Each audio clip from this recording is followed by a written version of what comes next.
Hey everyone, welcome to episode 13 of season 2 of Where's That Bar Card, and Happy New Year. This is coming out on New Year's Day. It's 2023. We're all very excited and happy. I'm one of your hosts, Nick Dury, alongside, as always, Daryl Purvis. I remain Monty Scott. Even in this new year, you remain. There's nothing changed. No. The calendar turns over and Monty stays the exact same. It doesn't change for me. The calendars don't tell me what to do, bro. Wow, nothing does. No. I take it as the same day. Next day. I recognize the days, not the years. I see. Okay. Calendars don't tell you to turn the page to the next month or anything like that. No, I don't recognize months. Only the. What happens between December 31st and today, January 1st, for you? Just another day? It's just probably knowing Monty like I know Monty. Bit of a blackout is what happens. Yeah, well, I mean, probably the evening starts, and then and then morning shows up somehow. And then the next day. But in keeping with our holiday traditions, we did a Christmas episode last week. Today is New Year's Day. We thought let's do a little quick little round of New Year's golf resolutions. Monty, let's start with you. What is your 2023 New Year's golf resolution? I'm gonna stay calm. I'm gonna take one shot at a time. Yeah. And just remember, nothing can happen out there that isn't supposed to happen. You know what I mean? Wow. Was I supposed? Yeah. You think there's a higher power leading your ball somewhere? Well, it seems to be Oh, he froze. Oh no. Oh, there he is. Yeah. There he is. With a higher power leading me somewhere. Yeah. I'd say it's interesting that you mentioned a higher power and then your Zoom froze. I don't know if there's a correlation between the two. I'd say so. I would say the higher power is Poseidon is after me. You do threaten Poseidon to walk into lakes often, frequently on this podcast. Because I'm trying to duel it out with Poseidon. I'm like, you know what? Enough's enough. This man has been toying with me. But I was like, listen, this is what I mean. Higher power. If it wants to be in the water, maybe that's where it was supposed to be. Why are you arguing with Poseidon? Just let it be in there. I didn't understand. I didn't realize Poseidon ruled over golf ponds. all large puddles. Well, large puddles and up. I believe that's ancient Greek. Daryl, a New Year's golf resolution? I think I'm gonna try to swear less. Yep. And maybe play more. Hopefully, I think that's a goal. I think it should be a goal that we should play more than twice. The three of us. We should. Did we play together twice? We actually only played together once. The three of us. This year, yeah. This year, I played with Monty a couple times on our own, and Daryl a couple times on our own. But ridiculous that only and none with Gina. We got to get Gina out too. Yeah. You know what, guys? At the end of my golf season, I wrote down notes on the season. I do notes every year. Uh-huh. And this year I put didn't golf enough with you guys, screwed the pooch. And period. And just so that was my thoughts on 22. And somebody get Poseidon off my ass. Very hard on yourself.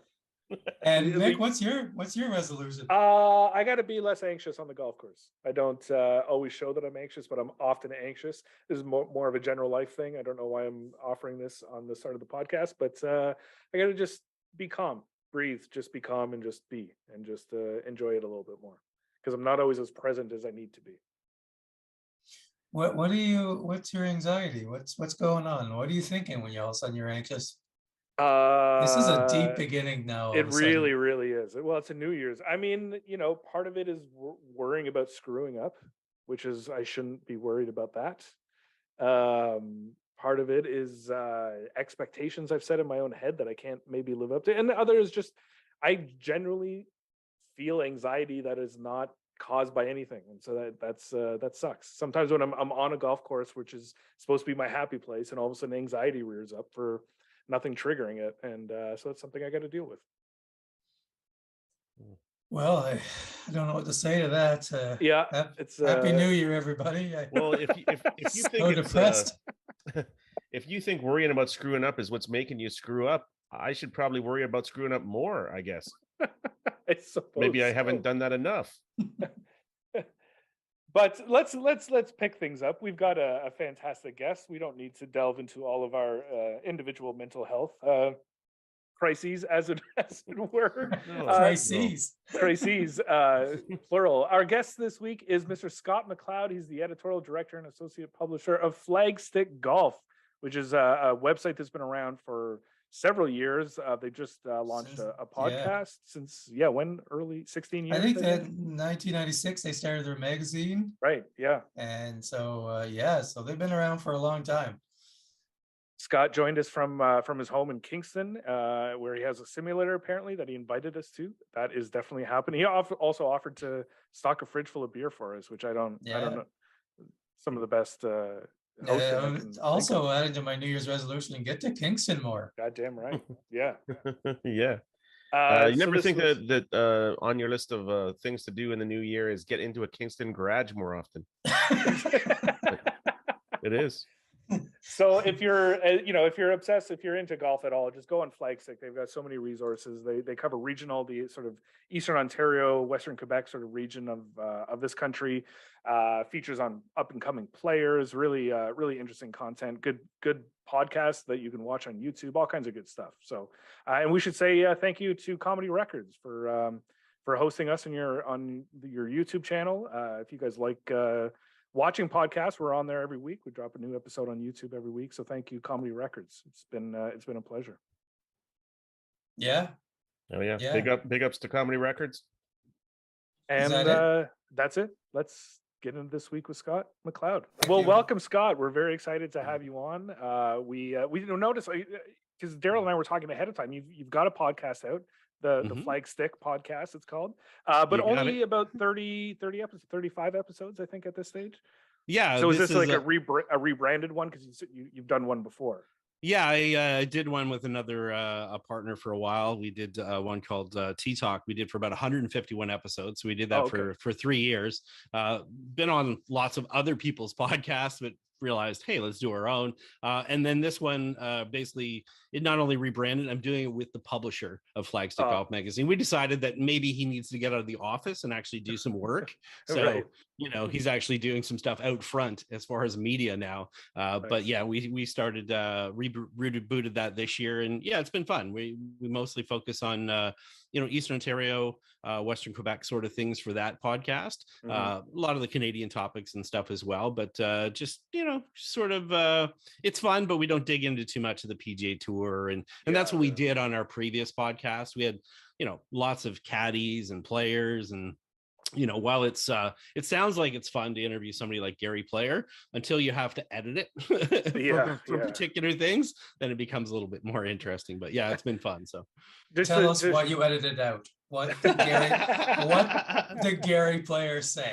Well, Mr. Player may like to repeat himself a lot, and I is his popular word as far as doing things. And at that point, he was up for the Freedom Medal from Mr. Trump, and he had a lot of things to say about his friend, Mr. Trump. We just didn't need a lot of that, or didn't need an extra 20 minutes of praise for a certain politician at that point. So we figured we'll sort it out and we'll get back to the golf stuff here.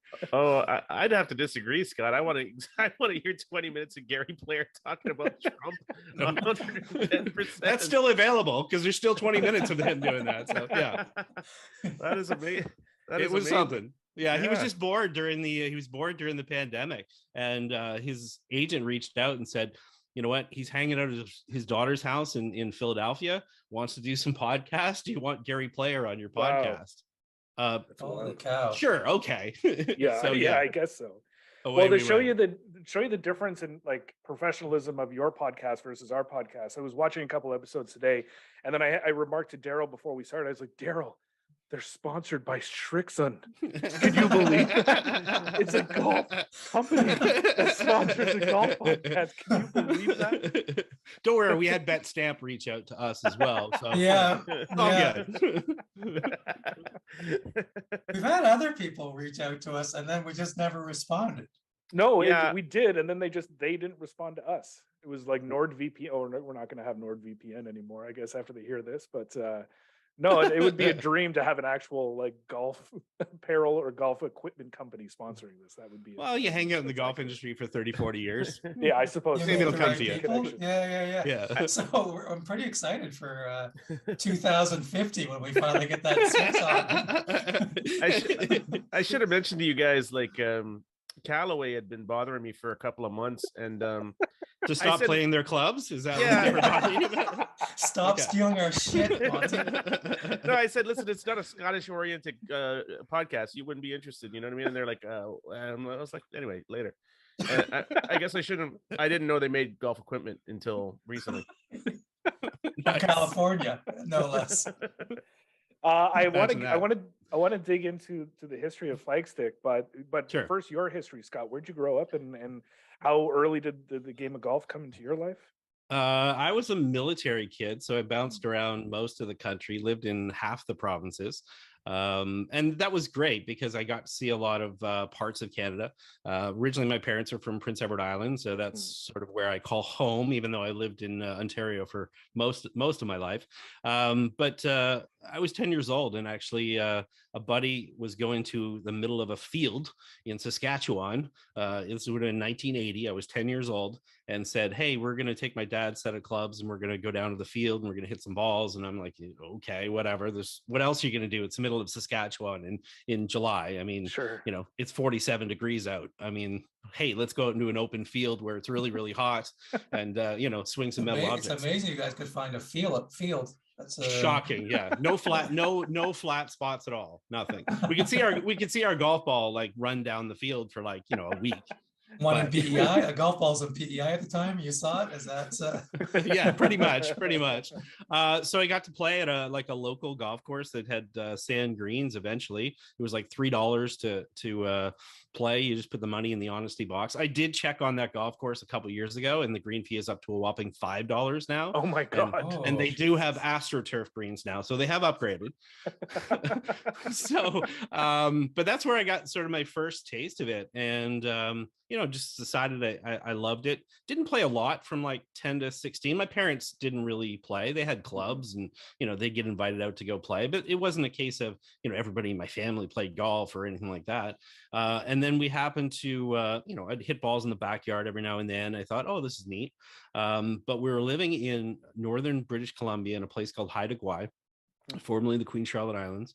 And they had a golf course there, 9 holes, right around a radar installation. And I worked there. It was $10 for a junior membership, $100 for a family. But I worked at the golf course because by that time I'd sort of got the bug, and we could play all year. And I would play with my parents. I probably played 250 rounds a year. Jesus. And worked there for a couple of summers. And that's really where I started thinking, is there something I can do with this? Like, how can I keep golf sort of in my life? And yeah, turns out I've kept it in my life now for 37 years since then. That's so incredible. Yeah. Man. So that was the big thing as far as, getting started. And then from there, it was just making some decisions about, what I wanted to do from a work standpoint, and, went away to school, did some things, eventually ended up in a pro shop working like a lot of people do. I had worked on a grounds crew as well. Just kind of getting a little taste of everything. And at that point, I actually met a gentleman who was a member, and we, for some reason, at 21 years of age, decided to start a golf retail store. Wow. So he was 10 years older than me. We had another guy that we were doing some work with and helping out that he was going out of business, and we ended up sort of taking over his store. And I'll show you where I'm getting to with this or whatever. I had thought at that point to be a golf pro. Eventually I did become a golf pro and still am. And eventually a guy who was our general manager that we had hired, who had been an advertising sales guy, came to me and said, hey, you know what, I'm moving to Ottawa, and I'm going to go there, and I'm actually, going to start this magazine that we've been talking about that we didn't think, could work in like Kingston. And Jeff Waters' his name. He's a publisher, good friend, had breakfast with him this morning. And he started Flagstick Golf Magazine in 1996 as a regional golf publication. Wow. And it was about 4 years after that. So I would have been in the retail game about 9 years at that point. Saw things like eBay and, big box retailers sort of coming and went, ooh, I don't know how this retail thing is going to work out. And he was looking for a full-time editor. And I'd always been doing freelance golf writing, Golf Geek, writing about equipment and all sorts of different things, doing freelance pieces for other people. And I jumped on board with him full time in 2000. And we've been just going at it since then. It's amazing that you could see the sort of threats of the big box stores and the e-commerce coming, and that you guys have still been able to carve out a way for yourself, because and things like, Score Golf and some of the bigger like golf publications, that you guys have been able to kind of survive that, because it seems to a lot of the big ones have quashed a lot of the smaller regional type things. Do you think it is the focus on the regional? I think kept you guys going? I think that was sort of the success. I mean, the big thing for us is that we were a lean operation and we were very multi-skilled. So we could wear a lot of hats. Jeff's very good as far as he runs the business side of it, but, he's also a great graphic designer, and, so he could take care of that aspect of it. So we didn't need a lot of extra people. Sure. And then, like everyone else, you sort of find out, okay, how do I edit audio? How do I do this? How do I do that? The focus really on the regional was important. I think it's still very important, because I think stories are very important. And I think, unfortunately, when we look at media these days, in the big media, we see a lot of homogenized content, and, you go the same place and you read the same story. Yeah. And again, no disrespect to, same other media members, but, how many times can you read the same story on X for a tour player? Whereas if you start to deal with players like, we were talking about Brooke Henderson when she was, 10 years old, and have swing photos of her when she's 8. But we want to see and find the next Brooke Henderson and talk about those players. And, we still continue to follow her, but, we want to see all the up and coming players. And that's what we tweet about as well. In our social media, people will see us paying attention to college players, up and coming amateurs, young tour players. It's sort of, it's just sort of a little bit more interesting for people just because it's different. Will I say it's been easy? No, but sure. You find your niche and you just run with it. I follow you on Twitter pretty closely, and how many hours of a day do you put into Twitter? I don't. The information that you pump out in a day on Twitter is, I don't even understand it. I'll be like, oh, this Canadian's playing right now in Argentina, and you're like, how the fuck does he know that? Like, what is it? I live tweeted from our shared Twitter account the PNC Championship this past weekend, and I maybe sent out a dozen tweets, and I had to take Monday off of work because I was so exhausted. So I don't know how you do it. Well, I think we've been on Twitter for 14 years now, and we're at about 70,000 tweets, kind of in that neighborhood. I think the thing for us is we just care about golf, right? And personally, for me, that's always been the way, is to care about golf and not just those big stories. So it's just an awareness. You get in a habit of knowing what the tour schedule is, and we know the players, and I'm a PGA member and a coach as well, and deal with young players and college players and stuff. So you get to know what tournaments are happening, you get to know what tours are happening, so you sort of have an idea where players are, and you know what, they reach out too. So a player that's playing on the Clutch Tour in the middle of Africa is not getting, or Europe is not getting a lot of attention, so they're more likely to reach out and say, hey, if you want to share this week, I'm over playing here. And again, it's more about the Canadians, and they're good that way, and kind of letting because you've paid attention to those tours, they kind of get that communication going as well. So that obviously helps. Not to try to put anybody else down, but is there someone right now that you're saying that's Canada's next Brooke Henderson, or that's Canada's next Corey Connors, or anybody? I mean, yeah, it's hard to identify one. I would say, if you look at it, we probably have more Canadian kids having success on the collegiate stage not only in the US, in Canada as well. There's some really strong Canadian programs, and there's some great players there. And that's been fun just to follow all the signings. So it's hard to put it on one. And the only reason I don't do that is because, I've seen too many cases of 16-year-olds that I covered that people were saying, oh, they're a can't miss.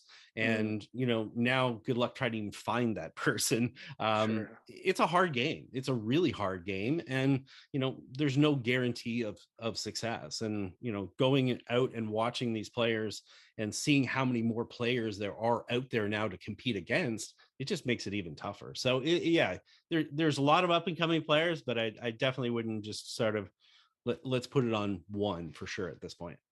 I would keep an eye on Monty Scott. If I were you. Oh yeah, from Scarborough. I hear it's solid. Well, Scott, listen, I didn't know you were tweeting. I don't know how deep into the weeds you get, but I'm going to send you a DM when I'm out at Tamashanner or whatever. Oh yeah, for sure. Yeah. I'll be over there in a hurry. airwaves. Yeah, we got a video crew out there. We'll live tweet that. Yeah. For sure. Yeah. When he hits the back nine of 4 seasons, look out. It's, man. Yeah, put some eyes on this kid. It's about time someone started live tweeting him from Dentonia. Definitely. I bet that's I think the beauty of golf is that there are all those golf courses, and I've been to all those golf courses because we do a lot of stuff with Ontario Golf News and things like that. I love getting to obscure golf courses that nobody pays attention to, because again, there's stories that are there as well. And you guys had John Gordon on last week, which was great, because when I was sort of coming into the media scene, and you're talking to the guys that are just a generation before me, your John Gordons and Bob Weeks and all these guys in Lord Rubenstein's, they're guys that I talked to, and one of the things that they always talked to me about was how important the stories were, whether somebody would read them or not. And I think that's what's lost. A lot of people now are afraid to not do something that's not going to get, a ton of likes and a ton of retweets. But I tell you what, you go sometimes and cover some of those stories, you'd be surprised how much traction they end up getting. And as long as you care about it and you go dig out that story, it's a good story, but don't be so caught up that, nobody is going to read it. And we're okay because we're independent. But I see that now in newsrooms for some of the newspapers and stuff, where all of a sudden, nobody can pitch a story. It's the editor going, hey, we checked the analytics, and we need a story on two-headed snakes and sex. Can you put something together, and throw in an 18th fairway in there and see what we can do? Because, the analytics are like that, as opposed to somebody coming to them and saying, hey, we found this really cool story. Let's just write it and see how it goes, and be a little bit more organic that way. I mean, that raises like a really interesting question then. So how do you guys gauge your success? Because as we have started this podcast, we're probably 30 something episodes in at this stage. The only thing sometimes we can look at is analytics, which is an awful thing to do with a new podcast. Yeah. Because not only are the analytics flawed, but you learn pretty quickly that podcasts are niche, and doing a podcast about golf is even niche. And Canadian golf. So and Canadian golf at that. We're pretty much rivals. It's okay. It's all fine. I'll check the chartables and see where you're at. I'll tell you when to check the chartables. We'll let you know when we reach it. We're in the top 20s as opposed to right now. Yeah. How do you guys keep centered on non-analytics type things and knowing that you're being successful and evolving and running the business you want? I think analytics plays into it. You look at it, but I think it's only one piece. I think the feedback is where it comes to. It's the DMs from people. It's the messages. It's the little mentions when you're out with somebody from a company and they're like, oh, hey, we were listening to this and I heard you say that. And then, we still are surprised by it. And, this is many, many years later, but I think that's where it resonates. And especially if it's somebody within the community. And that's how we've always looked at it. We've always looked at it's the community that we're trying to build. The one thing that we liked about Twitter was the interaction. What we wanted to do with Twitter was have conversations with people and have polls and have discussions. It wasn't just a way to jam out information. And as long as you're engaging people that way, it's fine. And the same for a podcast, whether 2 people listen to it or 200. if one of those two people come back and says, "Oh man, that was really funny. That I love that segment," or whatever, that's a victory. That really is. Yeah. Whether you can measure that in dollars or not is a different story, but Sure. that's a whole different. That's a whole Probably different not landing Shrixon with that, but maybe not. You know, maybe not. on our way. We're on our Sure. way. I love that you're you seem to be taking the novel approach of integrity. Scary about that, eh? Yeah, that high road sort of works out pretty much. Yeah, it's the long game, that's for sure. Long game. Can you? Seems like a good idea. You mentioned when you were 21 that you had sort of Yeah. fixings on becoming a pro. How good were you at 21? And then what did you do? Like, what was your journey, somewhat briefly, into actually becoming a pro? Did you have competitive golf ever on your mind? Not really. I mean, because I'll say I had every fantasy, like every 15 or 16-year-old who's at that point 15, maybe I was about a 6 handicap and thinking you're better than you are. But then you go play in some high school tournament where you shoot 68 on a really easy golf course. And then, there's somebody in the clubhouse at 62 and you realize, okay, I need to do something else.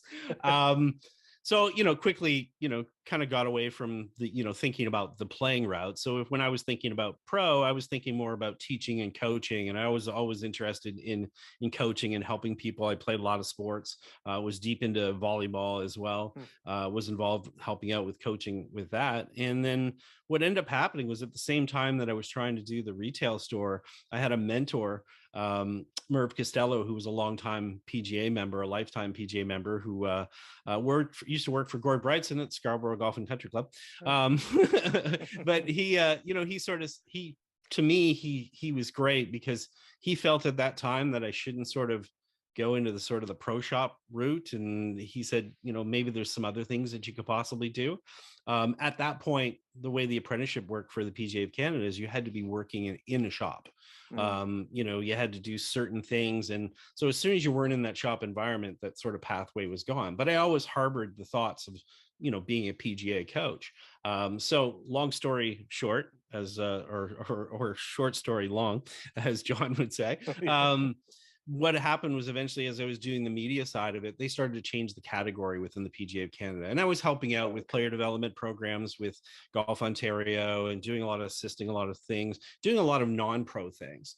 And then what happened was once they changed the category, that my work hours as a media member could count as a PGA category. I went back to school, took a golf management program it was a 2-year program that I did online while I was still doing my other job, and then played into the PGA, and then, got my Class A status 2016 or so. And then, focused on the coaching. So outside of the media stuff, I coach, and, whether it's college players, had a PGA Tour Canada winner in my garage where we have a little simulator earlier today. So, so I just focus on that coaching side of it. So basically I got to do what I wanted to do. And really, I think the two things I wanted to do were kind of tell golf stories, be a golf journalist and be a golf pro. And eventually I got to do both, which is pretty dreamy. So, yeah. That's so great. I heard simulator in my garage, and then I blanked out. You blacked out? Yeah, I don't know what happened after that. What happened after that? Do you want my address? Are you coming over? Yeah, well, I'm driving through there, and I gotta go to Ottawa for shows in a month. So perfect. There we go. I'll be there around supper time if that's okay. Yeah. And during the pandemic, I convinced my wife that we should convert our garage into a golf simulator, and did that. And now I can teach in the comfort of my own home. So your wife is a saint, is what you're saying? Yeah. Oh yeah, totally. She's a kindergarten teacher too, so she's doubly a saint. God. Yeah. I wish we would have met. Perfect woman. I wish we would have met like a year and a half ago, because fall 2021. I think November 2021, the three of us were in Kingston doing shows together. And so we were there for a full week, and if we only would have known, we could have hooked you up. Could have hung out. Could have sobered up and then made our way over to your place. Well, you didn't necessarily need to be sober, but that's okay. Someone had to drive. True. We do appreciate that. Yeah. That's what about you guys though? I mean, I've listened to a few shows, but I mean, has doing this show changed your golf journey at all yet? I'd say I'm closer to where I was as a teenager. Just like I'm way more into like reading about golf, and like half the books I read now are about golf. Yeah. As opposed to, for years I kind of just sort of, it was always on the side, and now I'm more focused on it. I don't play as much as I was as a kid. Sure. I'll never play it to that level again, I don't think. But I think it has made me more of a golf fan again, I think, is the way to, just because just doing the social media part. I mean, we don't tweet as much as you do, but nobody should. Go on there and you're reading so much stuff about golf. Yeah. Well, if we were to do that, we'd have to start making up shit. We don't know any of the players. Like, integrity, Monty, integrity. I mean, you guys have had some great guests. I mean, lots of good friends of mine. Christine Fraser. Lisa Longball. You had Grange on here, who's been a cart partner a couple of times. Obviously, John Gordon. I mean, great lineup as well. So you can learn a lot from these people for sure. Yeah, good ones coming up. Thanks for bringing that up. We got Heather Boys coming. We got nice. Oh, you got Heather on? We're just trying to figure the date out now. Oh, awesome. Moisey's amazing. She's incredible. A PEI person. Yeah. A couple summers ago, she was fantastic. She spent some time with my daughter, who's 16 now, but was 14 then. And we spent like 2 hours sitting on a picnic table in Cavendish and let my daughter pepper her for 2 hours for questions about athletics and all sorts of things. And Heather's amazing and obviously a tremendous athlete in multiple. She might be the best athlete in the history of Canada. She is incredible. Yeah, it really is. Hall of Fame rugby. She's cycling, track, cycling. Yeah, I think softball in there too. Probably, I think. And her golf swing is pretty good too. Not bad. Watch some videos. Yeah, we've chatted a little bit, and she's got the free pass for lessons anytime from me. So that's for sure. That's great. Yeah. I mean, I think for me, for answering your question, I grew up playing, but I thought I was much better than I was growing up. I wasn't actually that good. Played on the same golf team as Brad Fritsch in high school. And then first job was at Eagle Creek. Second job was at Double Decker in Canada. Wow. Driving range. And then kind of just didn't really play that much in my 20s or 30s. 3 years ago, I guess, just before the pandemic hit, I went down to Myrtle Beach for a golf trip. Played well the first day, and then played the 6 worst rounds of golf I've ever played the remaining 6 days for a variety of reasons. And so are you the same age as Brad? As Brad, Fritsch. Yeah, I think actually. Did you witness his 108 in grade 11 at Canada Golf Club? Yes. Yeah. Okay. All right. Yeah. I always remind him of that. Yeah. He was a year ahead of me, but I think he skipped a grade. So we were actually the same age, but he was anyway. And then, so played 6 worst rounds of golf, like had trouble breaking 100, and then came back in January and the pandemic hit. And I was just obsessed with what the fuck was that? How did that happen? Can I not play golf anymore? And I took 1 lesson. And then I've just been on this, like for the last 2 or 3 years, just on this journey where the game is just, I have such a different relationship with the game. I have such a good mental relationship with the game. And then I think what this podcast has done has made the obsession even greater. Do you know what I mean? It's just made me think about the game more. So greater, not worse, which is good. Greater. It's exactly. Perspective, right? Yeah, I suppose so. Yeah. It's made him hate podcasting though. Damn right. Yeah. Clearly. I mean, and Monty, teeing it up in Scarborough all the time. I'll tell you, Scott. I would say my journey is mostly unchanged due to this podcast, but it's always been what I'm doing a little bit different is things like because obviously I was never good at. I only started golfing in my 20s, so I was never trying to do anything except just hit the ball straight, But oh, that's easy. Yeah, exactly. But he does it. He does it. I do like hitting a ball, but so I'm just trying to piece it together. And some things I would do that I've just learned to be like this season. I learned to stop assuming I'm going to hit my absolute best shot, like 1 out of 100. And like, how about you do something like, why don't you hit a 6-iron instead of trying to hit a 3-wood, because you're not going to get the green anyway. Right. And stuff like that I would do inherently that I'm just taking a step back and be like, you don't have to do this. And I clean my clubs now. Oh, well, that's good. Stuff like that. I just thought I didn't have to pay attention, and it was like, well, my You know 8-year-old about- juniors know how to clean their clubs. Come on now. You know how to dress yourself now? You know, Yeah. that's well, something. I don't understand the idea of cleaning something you're going to hit something with. Like I'm just like, well, I come from a shovel school of thought, Oh, and okay. you don't need a brand new shovel to hit a guy with it, so. So I was like, and it's not a crime scene. We don't have everything doesn't need to be clean. But Yeah. it seems like good players like to do this, or regular players like to do it. So I'm like, why don't I? Yeah. I'm stunned. Good players like Yeah. to clean their clubs. So- Amazing. Usually that Well- happens when I'm caddying for somebody. They will ask me to clean their clubs, just to let you know. Yeah. Did you ever think that when you asked to have your journeys changed in any way, you'd hear, "I now wash my clubs"? No, hell no. Well, then again, I'm never surprised. I like to say, you know what? I've seen so much in golf now that I'm never surprised by anything, but it still seems that I still get surprised every year. That's great. I think on that note, we should do the par 5 questions. Monty, Oh. do you want to lead us in? I got some clean clubs, and this is a par 5. Scott, your favorite golf course? Oh, like John last week, tough just because I've gotten out to play so many, but North Berwick in Scotland is one of my favorites. It's not long enough to host the Open Championship. It still hosts some qualifiers. Right there on the Firth of Forth. Last time I played it, I had strep throat and was pretty much half dead, but still kept playing anyways. Good for you. We and Jeff, my publisher, and I had an epic match there. We went over when we were 40 for a sort of we're 40, let's go to Scotland or whatever. And we had a match against the club secretary and the 2-time world hickory champion, because you just want an easy game, right? Sure. And it's the golf course that has a lot of the template holes that you'll hear about in golf course design. Redan, the Brits, these are all at that golf course.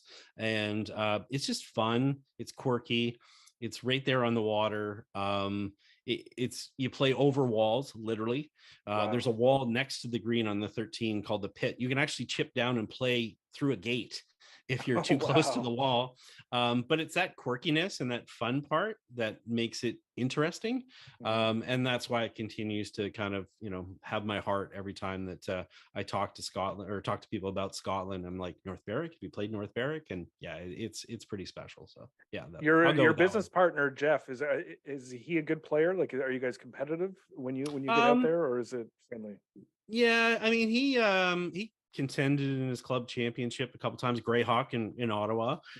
Doesn't play as much golf now. He's sort of doing a lot of things in hockey. I'd still say he's probably about a 2 or a 3. Oh wow. But yeah, I would usually get the best of him most times. So yeah, for sure. So, but we have fun. We play. Unfortunately, we just don't play enough together.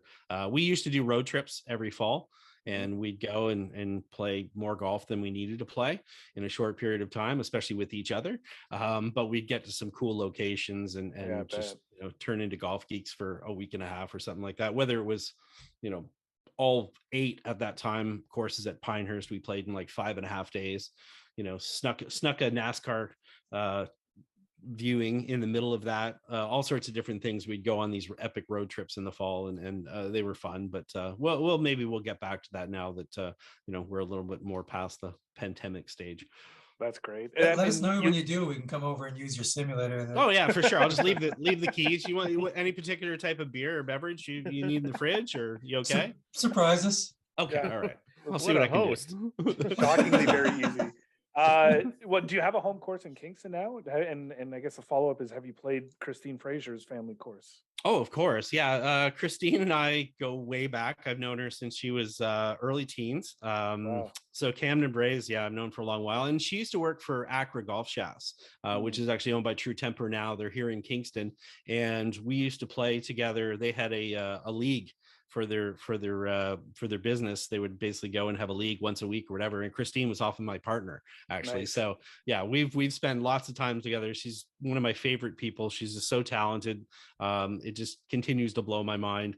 I remember reading her master's thesis. She'd sent it to me before it came out, and I went through it, and I was just like, I boggled. So I couldn't do enough for her. And yeah, I successfully lost a 3-hole playoff at her family's golf course back in the day. So yeah, nobody can, lose a playoff missing 3 consecutive 4-footers like I can. I was about to say, I've never heard the term successfully lost before, but yeah, I know. Well, you try to stay positive, right? Keep those clubs clean. That's what I say. Just keep those clubs clean. Yeah. I guess the actual follow-up, part B of question number 1 is, other than Augusta, St. Andrews, or Pebble, which course would you most want to play? Probably the area that I haven't got to, and I hate to go back to Mr. Gordon, but I'll use a specific course. Royal Melbourne is the one I love to play. I love to play the composite course there, and if it's not Royal Melbourne down there, New South Wales. Which, we actually have a Canadian who's the general manager there, who's actually from Renfrew, Ontario, believe it or not. No way. Wow. David Burton, who took over there, in his first day on the job, he had to bring beer out to Bill Clinton and Greg Norman, who were having a match. So that was his first day on the job in New South Wales, according to his brother. So that would be the other one that I would like to play. So yeah, down in Australia, it's not an area I've been to. And I'd love to still continue exploring more courses in Scotland and Ireland as well. Spent some time in Northern Ireland, but not much in the South. I'd like to play some more in the South there too. Great. Awesome. Question number 2, you can put together your ideal foursome. No PGA, LPGA live players, and anyone alive or dead. Who is rounding out your foursome? Well, Monty, of course. As long as he cleans his clubs. Oh, those would be spotless. We're going to eat off those clubs after. Oh, perfect. Amazing. This is one, obviously, it's a popular question. My daughter, always. I love playing golf with her. I remember you were asked before about Kingston. I'm a member of Garrison Golf and Curling Club. I used to work there, maintained a membership there. Most people go, "You're still a member here?" Because they're used to just my daughter being there all the time with her friends or whatever, which is great. So I love playing with her, so it automatically put it in there. Non-golfers is interesting because obviously everybody wants to play with certain golfers. Sure. I'm going to start with one, Michael O'Keefe, who played Danny Noonan. If you're familiar, I mean, people are going to go, "What? Why?" From Caddyshack? From Caddyshack. Oh yeah, okay. Yeah. And so Noonan. I actually got to give him a golf lesson, believe it or not, in 2015. We still follow each other on Twitter, go back and forth a little bit.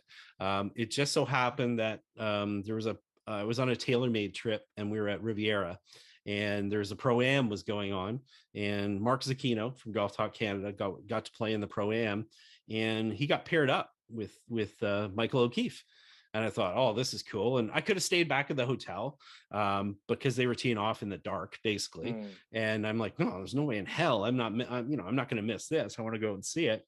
And literally, we were just standing in the driving range, and I'm talking to Mark, and I'm kind of geeking out over, hey, this is Danny Noonan in front of me or whatever like this. And, he casually says he hasn't played golf in like 2.5 years. And, he used to play a lot, he was a kid and did some caddying and stuff. And not the movie, in real life. And then what was funny was he won a scholarship through a caddy tournament one time. Yeah. And then he just said, "Oh, I'm having a little bit of trouble or whatever." And I was looking at Mark, and I'm like, I'm never gonna have this chance again. So I just like, hey, you want a little help there? You're struggling a little bit with your alignment. Blah, blah, blah. So just chatted for a few minutes, got him sort of sorted out, just so that he could at least get his way around the fairways for the Pro-Am or whatever. And, I got a thanks out of that, a follow on Twitter, and I got a story to tell forever that I gave a golf lesson to Danny Noonan. So yeah, that's incredible. Yeah, it's fun. Yeah, so we'll go with him because we never had a chance to play golf. You never finished the lesson. So there we go. We're still, we should still be going, right? Yeah, you can keep doing it. Yeah. Another one would be Chris Hadfield. Have mad respect for him. Great gentleman. Obviously, when he came out with his first book about, learning what you can learn about life as far as, from an astronaut. I actually did a column about that, of what you can learn from an astronaut that will help your golf game. No way. And then by chance, I was on another little boondoggle, and we were on a plane. I was with, I think it was with Bob Weeks, actually. We were going down for a trip, and we were flying into LA, and it just so happened that we're looking up and going, hey, is that Chris Hadfield up there a few seats up? I'm thinking, okay, that's cool or whatever. You text your wife, hey, guess who's on the plane? Didn't think anything of it. Bob and I are waiting for our golf clubs, and we're just kind of waiting for oversized baggage or whatever. And, here this, my golf bag comes in, and then there's this guitar case that's on top of it, on top of my golf bag. And then I'm looking at it going, and I'm looking, Hadfield standing there. So we're talking to him. Does he golf? What's he there for? He was being a speaker or whatever. And then we just sort of joked that, hey, the guitar case looks like it's doing indecent things to your golf bag over there. and then we're like, is that your bag? And he's like, yeah. And I'm like, is that the guitar? He's like, yeah, that's the guitar, or whatever, that obviously he took to space or whatever. And then, chatting from there, I just said, hey, do you play golf? Whatever. And I just thought, at some point, that would be a cool guy to golf with. Just, neat things that he can tell you that a lot of other people haven't had the experience of. And obviously you can, read those things through his books. My wife hired him for an event one time, and I hate him now. Knocked it out of the park, didn't he? Too handsome, too charming. Yeah, I got Screw that guy. Makes way too much money. Hate that guy. Yeah, just amazing. And then I think the last one, Steph Curry. I think it's cool what he's done in golf, and how much he loves the game. And he's just got he's just got a different attitude than you'll find in a lot of, pro athletes. But he's so driven, and he's sort of like a lot of other athletes that I've managed to play with over the years that, get into golf. Golf is such a hard sport that it fascinates them, right? Like a baseball guy told me one time, he's like, I hate golf because I have to play on my foul balls. And I'm like, that's a great point when you think about it, right? Like he's just, you can sit there as a batter and just flail away, but in golf, that counts for something, right? Yeah. So all these athletes sort of start to become obsessed, like Steph Curry has. So it'd be interesting just to see, what his mindset is, not only as a, basketball athlete, but how he applies that to his golf and his obsession with golf. It's such a fascinating, I don't know why I always get stuck on this. It's such a fascinating business decision to me that Under Armour decided to sponsor one athlete in golf and one athlete in basketball, and that's it.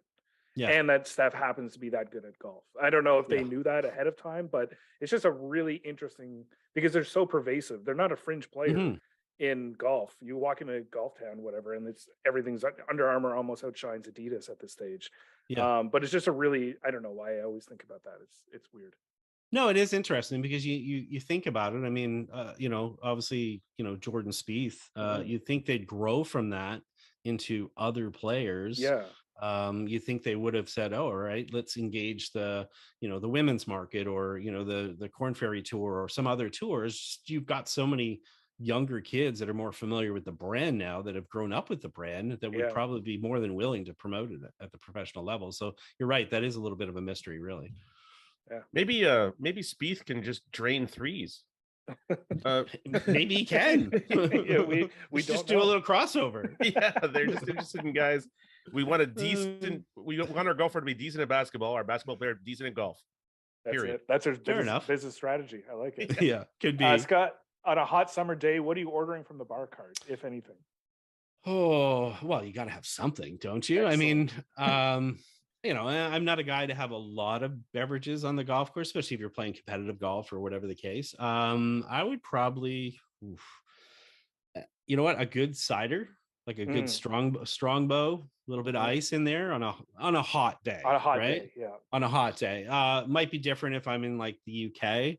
I might end up with having a little Bushmills and ginger or something like that, with a little lemon in it, like an Irish buck or something like that. That would be nice and refreshing. But generally, something like a cider would be good for me. Nothing too heavy or crazy. And I'm certainly not going to be pounding back 10 of them. That's for sure. Sure. What would a typical season look like? Like, what the last couple of years? Are you getting out a couple times a week? Are you mostly focused on coaching? How do you like? What is your actual relationship with playing golf right now like? I play a lot of nines. Again, I'll play with my daughter a fair bit. I'll get out with some students and things. Coaching in the summer, 3 to 4 days a week. I'm probably involved where I'm on the driving range someplace or at a tournament.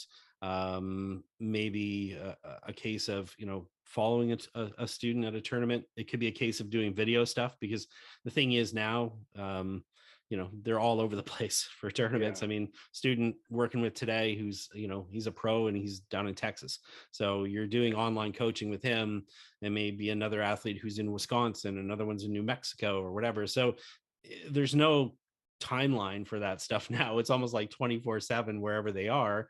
But I still manage to sneak out. I get over to Garrison, and I won't necessarily make a tee time. I'll just jump on the putting green, maybe grind away for a little bit, do a little bit of practice. I still like to practice, even if I'm the only one that ever uses the practice green. And then I'll just jump in with whoever. I don't really care who I play with, as long as they're having a good time. And they're not an a-hole. That's fine. I'll just go and whatever. And it doesn't matter to me too what tees I play off. I can play off the red tees, the yellow tees, whatever. And then you know what? I probably play 2 to 3 events a year within their PGA zone. I play a scramble with like a pro event with my good buddy who's at Derek McDonald, who's at the teaching pro at Royal Ottawa. We do that every year. And then I've got a couple of guys that I play a bunch of the cash scrambles with in the fall. Nice.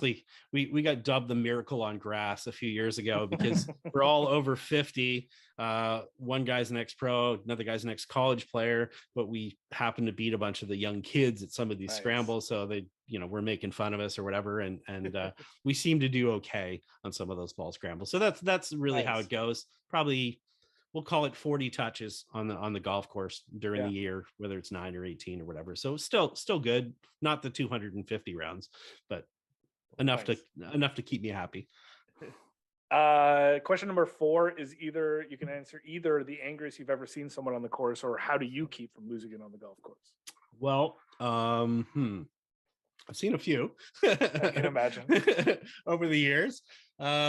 Probably the one that stood out to me the first time was I was playing that golf course in Haida Gwaii, and I got paired up in a junior tournament with a kid whose parents owned a golf course about 100 kilometers away. Very obvious that he didn't, like me, have to pay for his golf clubs. And I hate him already. We happened to have a golf course that for the first number of holes, it had sort of this rail fencing that went around right by most of the tee boxes. And this kid was a volcano. He was, I don't know if you ever remember Steve Pate on the PGA Tour, but his nickname was a volcano. This kid started with 14 clubs, probably 4 holes in, he was probably down to 7. Jesus.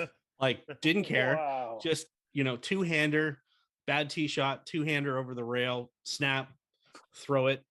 I mean, I was the kid that was probably scrambling, looking for the parts later on to see if I could put together and fill in my 7-piece set. But I thought, oh my God, how can this guy get so mad at these, clubs? They cost like $20, or whatever. But that was probably the first one that I saw that was really bad. And the second one that still stands out for me, and again, not a pro one or whatever. When I was working at Garrison, we had a club event that was happening, and I had a kid that was working in the back shot with me, and he got paired up with an older member. And I remember them teeing off, and I thought, this older member, he's a little crusty. I don't know how this is going to go. The younger guy, let's say he was cocky a little bit, and I'm like, this may not go well. Anyways, the older member got as far as the first green. And I'm literally standing by the first tee, watching them go up the first hole, thinking, all right, let's see how this goes. And well, it went about as well as I thought it was going to go. So they got to the green. All I saw, and of course I got the details later on, all I saw was the older gentleman go to make a putt from, probably 50 feet away, putt, putt again. And I was like, oh boy, this is not good. He's going to be steaming. Then I just see him haul back and throw his putter. And of course, there's these big trees that are all around the green, and the thing goes up into the tree. And I thought, oh, this is not good. And then basically I see the older gentleman coming back, and I'm like, Mr. Saunders, no, he's dead now, so no Sure. problem as far as saying his name. But I'm like, Mr. Saunders, what's wrong? He's like, I had like a 5-putt and I threw my putter in the tree and the kid wouldn't go get it. I'm like, what? I'm like, what? And then when I talked to the kid later on, he said literally the putter was 40 feet up in the tree, and he's looking at the kid because he works in the back shop, saying, go up there and get my putter out of the tree, which promptly he told him to F off, and that ended that. So yeah, those are probably the two incidents that, still stick in my brain after all these years. As someone, oh, sorry, go ahead, Monty.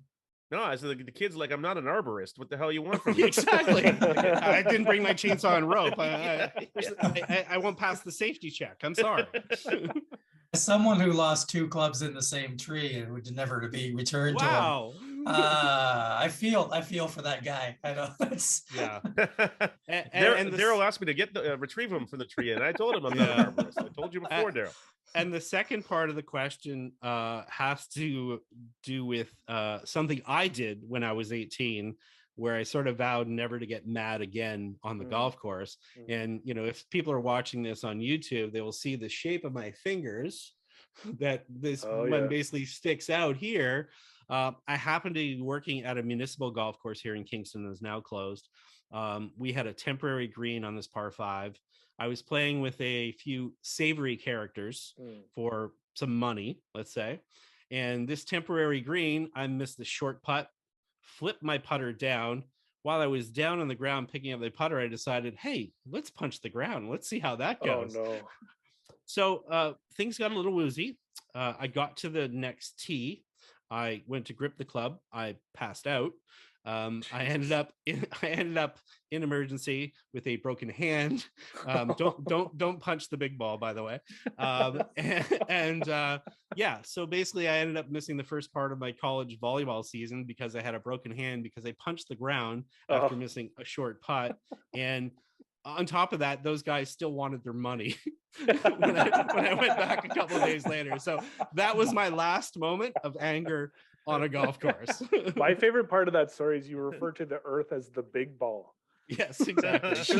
As a golf pro, you tell people all the time, don't hit the big ball, hit the little ball first.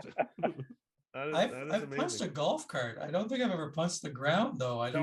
Do not. There's a little resistance there, just a little. That's wild. We've I don't know, Scott, that we've ever had a teaching pro on the podcast as a guest. And so I kind of wanted, before I ask the last question, wanted to ask you the biggest, because I've only had, I guess I've had 2 lessons now in my life. You go into lessons with, depending on how good or not good you are, with ego, with insecurity, with all those kind of things. Like, what is the biggest mistake you see people coming into lessons with, or what is their sort of mindset that they shouldn't have? Yeah, I think the biggest thing is I like to educate people more than just instruct them, more than anything. I think the biggest thing is when they come in, they just have a lot of baggage that's with them.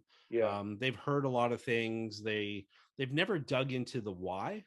And that's what used to always tick me off when I was a teenager, is I'd hit a bad shot and I'd go check out some publication or whatever, but it never would really explain why that happened. It would, come up with a fix that would never fix it unless you had an accident. So the biggest thing that I see for me is when I get people to come in, I try to really educate them on things like ball flight, making them understand, things like contact are important and face angles and stuff. It's not so much of, they come in and they go, here's the fundamentals, their grip, alignment, ball position, and posture. And then when I start to tell them, those are preferences, they're not really laws. So it's getting there and educating them, and, with the advantage of having TrackMan and, the knowledge of that, really digging into the fallacies that they've had, getting rid of the baggage, and at least finding the things that are rooted in physics. What I mean? It's like how a golf ball actually flies and how a club actually affects a golf ball. So really working from that relationship between a club impacting a ball and then working backwards from there. And I think when people do that, as opposed to the opposite, where they're just looking at things where they're just looking at form, they're just looking at, hey, what's it look like here? Like, it can look a million different ways but still work. So the idea is we want function over form, and don't just make pretty swings for Instagram. You want low scores. Right. None of us are gearheads by any stretch. We talked about this, I think, in the last episode. Like, oh wait a minute, you're telling me Monty's not a gearhead? That guy keeps his clubs clean. They're clean. But do you have like a philosophy in terms of how technology is, that you should be upgrading your clubs every X amount of year? You hear every 6 years, every 7 years kind of thing because the technology. Do you sort of subscribe to that? Yeah, I think once it depends what it is as far as from a fitting perspective. I mean, technologies don't advance in some clubs as much as others. We see minimal advances sometimes in things like putters, for an example. Sure. If you deal with the manufacturers and you talk to them sort of behind the scenes, the engineers will tell you 5-6 years. Marketers might tell you something different, right? But they're also emphasizing the fact now that just because they make new clubs doesn't mean you have to buy them, right? Yeah. And I always say, and this is what happened from being 9 years in retail, people don't buy golf equipment, they buy hope, right? Yes, that's exactly what they do. So every time they're buying something, they're buying hope. So my philosophy really is to go, invest in something, get it fitted properly, go through the process that it takes so that you have that investment, and just keep it for as long as you have. I don't change all the time.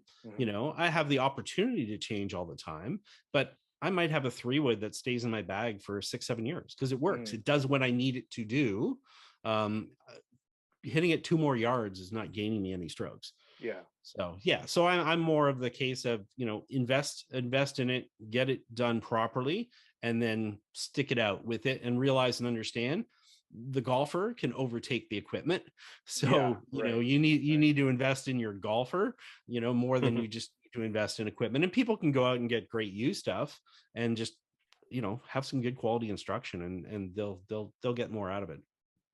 How often do you take lessons? Do you ever take lessons? Or I do, actually. That's a great question, because that's the first time anybody ever said great question to me. So big night for me.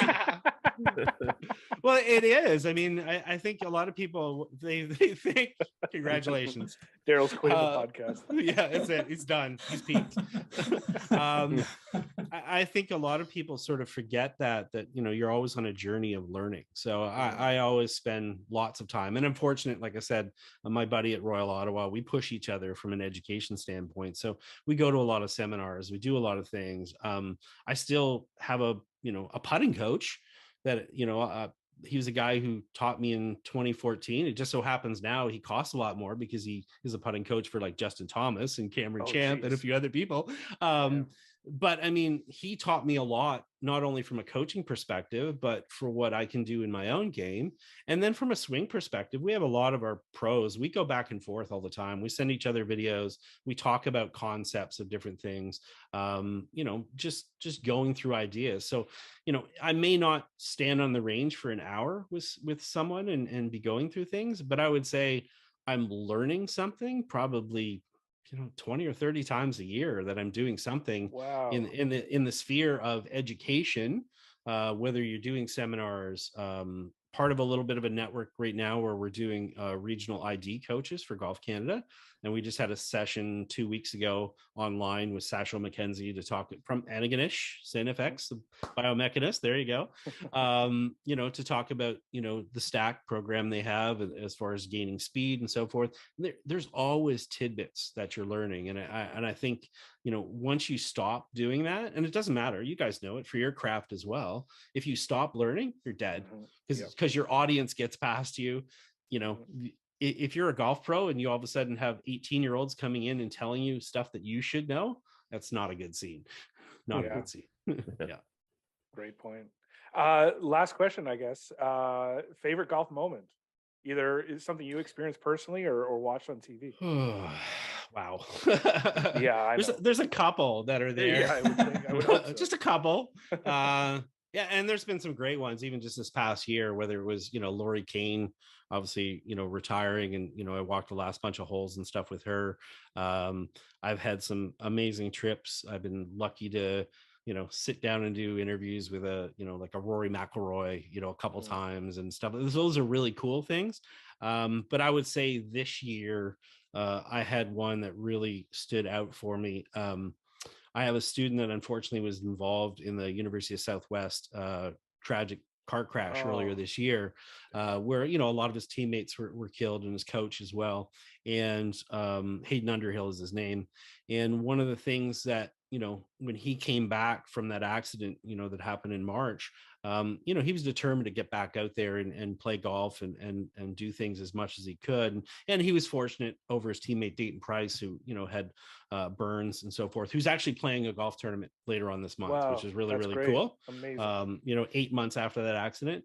But the one thing is that, Golf Canada made an invitation to Hayden to play in the Pro-Am at the RBC Canadian Open this year.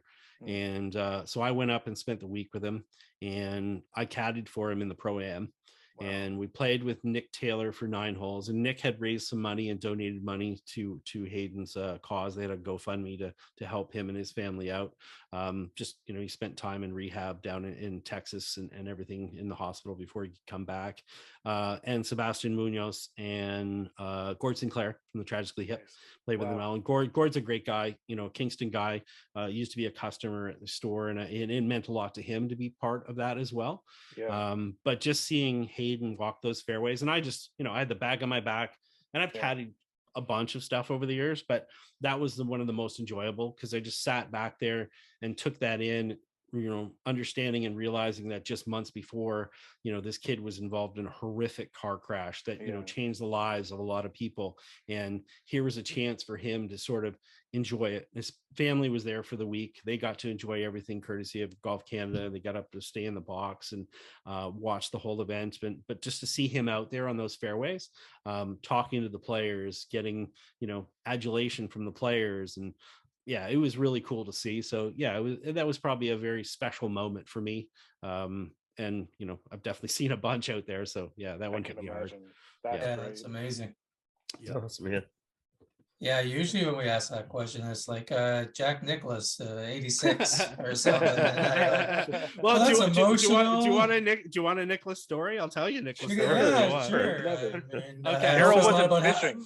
I almost thought about how much he loves Trump, and we just kept going on about Trump for 20 minutes. So Rick Young, who you're going to have on here. So Rick Young, who obviously, writes equipment stuff for Score. We're longtime buddies, but we're also longtime equipment geeks, right? We serve on the board together in the Golf Journalists Association. We spend a lot of time over the years going on trips to companies and so forth. Well, we had sort of the ultimate one year. We were down at the Oven, which was Nike's R&D testing facility. And if you're not familiar, a gentleman named Tom Stites was a designer for Nike at the time. Tom had a previous company called Impact Technologies. He also had worked for Ben Hogan and was basically the upcoming designer to do a lot of work for them.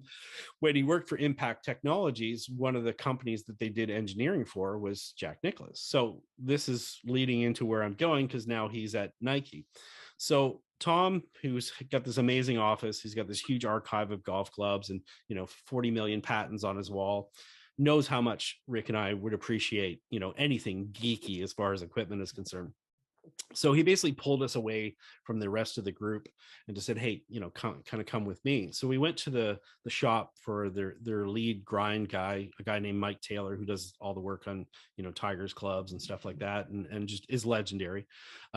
Takes us into his shop, and he's got a set of Tigers backup clubs there. Wow. And, they keep there if they need to ship them out or whatever. And he hands us a 5-iron, right? So here's Rick and I go, oh, this is really cool.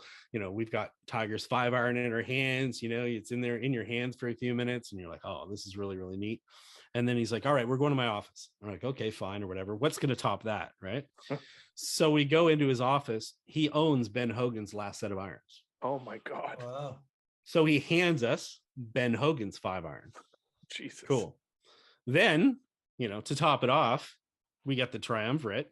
he's obviously, because he worked for Nicholas, he's got a set of Nicholas's clubs. So in 15 minutes, we had Nicholas, Hogan, and Tiger Woods' 5-irons in our hands. Jesus Christ. Like, we're pretty much numb at that point, right? Yeah. If you're an equipment geek, like, we're just looking at each other like we're 6-year-old kids that, just got a hockey card out of the pack that had perfect corners, right?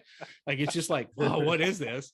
And that was it. So from an equipment standpoint, or a geeky standpoint in golf, that was probably it there, right there. And wow. I mean, what are you going to do with that? Honest question, like, when you had all those clubs in your hands, which ones were the cleanest? Well, they mentioned something about a Monty guy in Scarborough. It's some of the cleanest these days. Yeah, for sure. Yeah. I think it wasn't Ben Hogan's. Let's say that. Dig it out of the dirt for sure. Yeah. Scott, what a pleasure it was to meet you, man. Thank you for coming on. Despite the fact awesome that, to meet you, as brother. Daryl highlighted, we're rivals. Apparently, I don't think Yeah, we're I don't not think we're rivals. rivals. Yeah. It's Don't sort forget of like how Usain Bolt and I are rivals. You've been known to walk forward on your feet, but that's about it. Right? We both eat a lot of chicken and nuggets. Look, guys, I love being a guest. I've enjoyed listening to the podcast. It's nice to see a fresh perspective. Unfortunately, I would say, when we're in the golf industry, we get a little bit jaded. Sure. We've been around, so you sort of have the same things all the time, so it's hard to stay as fresh. So to have your comedic angle and have that, attached to golf as well, it makes it entertaining. And hey, you know what? I'm going to have to work harder on our podcast to be a little bit funnier like you guys, and at least go clean my clubs too. No, that's great, man. I mean, I don't know if you know the origin of this, but it actually started that weekend in Kingston where the three of us were together. Really? It didn't even start on the Okay. golf course. We had so much fun outside of the shows. I mean, the shows were fun, but we laughed. The three of us just made each other laugh so much. And it was Daryl who thought there's a podcast idea here that we need to do. And then next summer we were out playing golf a bunch, and it was like, this is the logical thing. None of us are overly geeks about it. I would say we don't take anything that seriously, but that's been the genesis of it. So it's been fun. That's amazing. It's been fun doing it with these guys, But well, I look forward maybe to get a chance for a game. I would love Yeah. that. That would be incredible. Yeah, that'd please be awesome. give us as many lessons as you can. Well, we'll start indoors. Sure. Can't lose a ball. Exactly. And but do a little promo of Flagstick, your podcast and the website and all that good stuff. Yeah, so you can catch up with us. We have content pretty much every day on flagstick.com. And then we have the Flagstick podcast as well. And then everything related to @Flagstick on, Instagram, Twitter, YouTube, wherever you can find us. And, we're happy to take your DMs and crazy questions. And we get them all the time as far as golf. We like to engage with the community. But home base is flagstick.com. And so if people want to visit us there, that'd be great. That's awesome, man. Such a pleasure and such Thanks, an honor. guys. Thank you for doing this. I appreciate it. Yeah, no this worries. was amazing. Thanks, Scott. It was a lot of fun, man. Oh, good, boys. Keep laughing. Keep everyone laughing. We'll try. We'll try our Thanks, best. buddy. Be good. Thanks, See ya. man. Thanks, man. See you. Cheers. That was a great episode. Hey, everybody. It was. Loved it. Scott was great. That was fired up. Yeah. I don't know if we should divulge this, but sometimes, so the comment has been made. Sometimes the funnier episodes are non-comedian guests, which is interesting. And I thought Scott was on fire and he was funny and he was sharp and he was fantastic guest. That was really fun episode. Yeah, he's great. He's hilarious. I'm surprised after having done that episode, Monty didn't amend his resolution to clean his clubs more often. Well, listen, that's just the thing. That's already happened. That's something I've already mentally prepared with. Well before the new year, I was like, you know what, I'm going to clean them this year because too much mud on them, and you can't get a clean strike apparently. It would be great Apparently. if you sought Scott out for a lesson, but it was only on the proper cleaning techniques for your clubs. No Never swing asked him to techniques. think about golf. Yeah. How wet does a towel need to be? It seems like he was asking for janitorial advice primarily.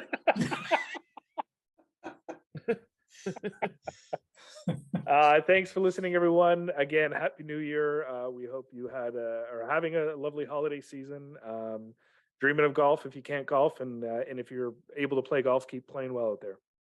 Yeah, and follow us on all the social medias. Like us on wherever you listen to your podcast. Give us that 5 out of 5 rating. That'd be kind. And thank you just for listening. It's been a great year, I'd say. Fantastic our first year. 2022, our first year. Right. We're practically now members of the golf writers. What's the completely organization? legit. Yeah, we're gonna have lanyards in no time. We're gonna be able to have access to all kinds of things we've never had access to before. It's gonna be incredible. They've never even let me near a lanyard. I got one now, and I can put any picture I want on that. I become part of the Secret Service. I don't think you understand the power of the lanyard and its reaches, what it can do. I don't. They keep me away from it like Hannibal Lecter. They keep me away from those lanyards. Monty's got the face mask. You can He's trying to eat his lanyards. I don't know. This is very specific, but Monty, the way your hair looks right now. Do you remember when John Lovitz was on Seinfeld and he had the wigs? That's what you could put John Lovitz on Seinfeld on your lanyard, and he's got right now. Good for you, Jack. Oh yeah, it was like it was like I'm actually fully bald, but I wear an unrepentant wig.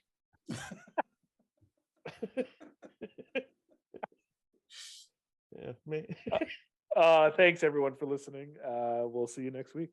Happy New Year. I think he actually froze. Oh, Feliz Navidad. Just happened.